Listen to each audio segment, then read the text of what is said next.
Hello, and welcome to another episode of Ryan's Ranch Roundup.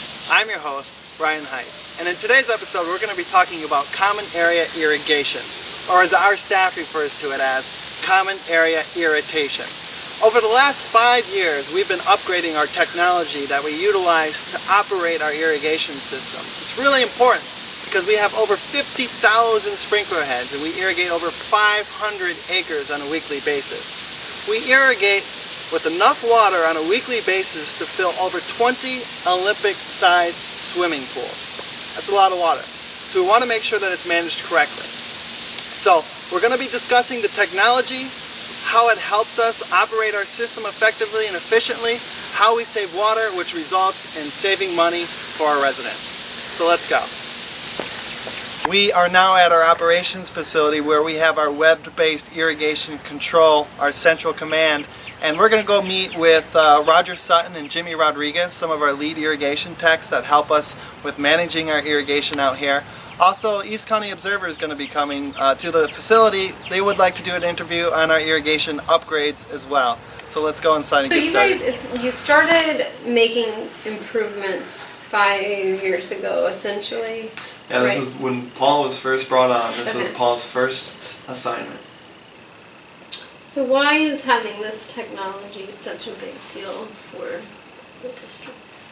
The controllers are more reliable. So the accuracy of adjusting the schedules when the water, when irrigation isn't needed or less irrigation is needed is more reliable, right? And then the other thing is that we now have one system that we can interact with from a central point, through web portals. And we have the ability to monitor how the system's performing. We got a water variance from the Southwest Florida Water Management District because of our weather sensor inputs, and that was huge. So the weather stations were a capital investment that the districts did? Yeah, it's part of the irrigation upgrades, yes. Okay. And that was huge for us because that allowed us to schedule irrigation up to 3 times a week. And I say up to because what we found is that we don't need to utilize those that many days. But what it does allow us to do is shut down water much faster during a rain event, and we're much more comfortable that we're able to water on other days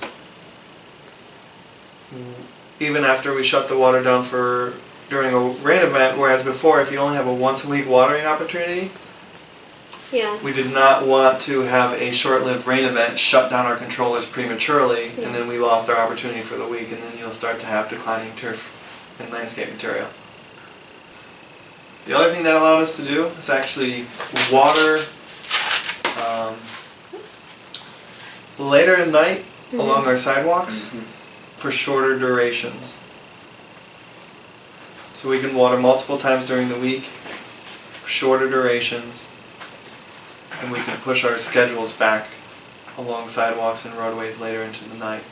No, just that we're excited that we're kind of seeing the light at the end of the tunnel as it relates to our upgrades, and that as it goes with any technology, it's not just you put it in place and everything runs perfectly.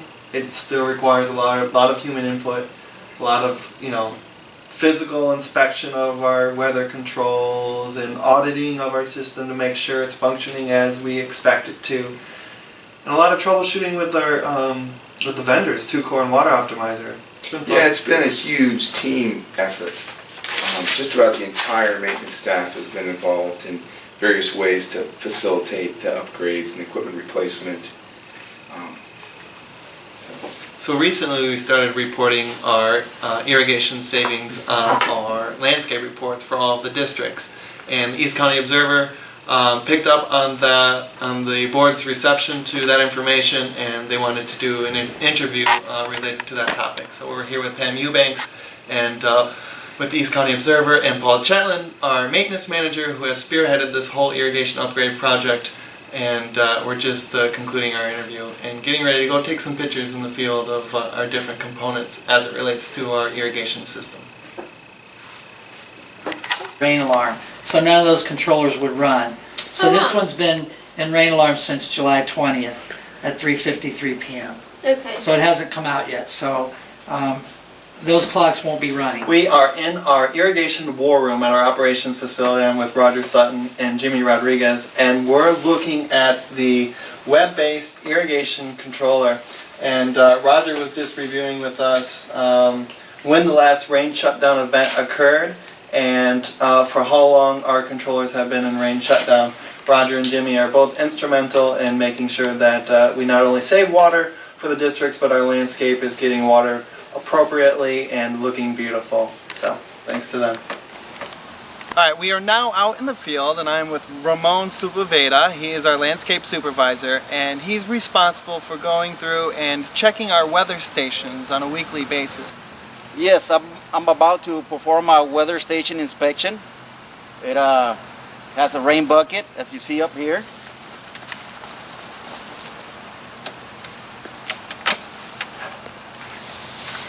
And this inspection is to ensure that this bucket is not being obstructed by any debris that falls in.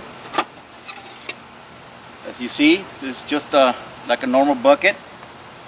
And it also operates with a tipping operating system here that measures the inch of the rain by 0.01 hundredth of an inch.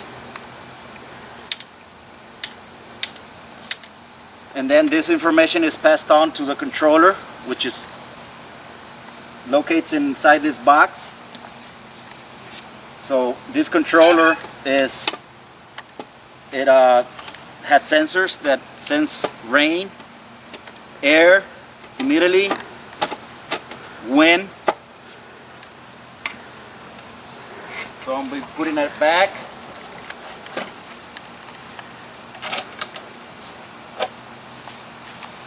And then this controller is ready to go and pass his information to the rest of the information around the neighborhoods, to the irrigation controllers. So thank you for joining us on this episode of Ryan's Ranch Roundup, where we covered common area irrigation. And really, there's nothing more frustrating than walking down the sidewalk and getting hit by a sprinkler head. Equally frustrating is watching irrigation run during a rain event.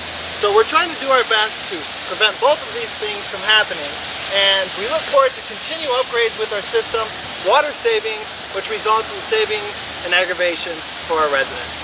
So thank you for joining us. See you real soon.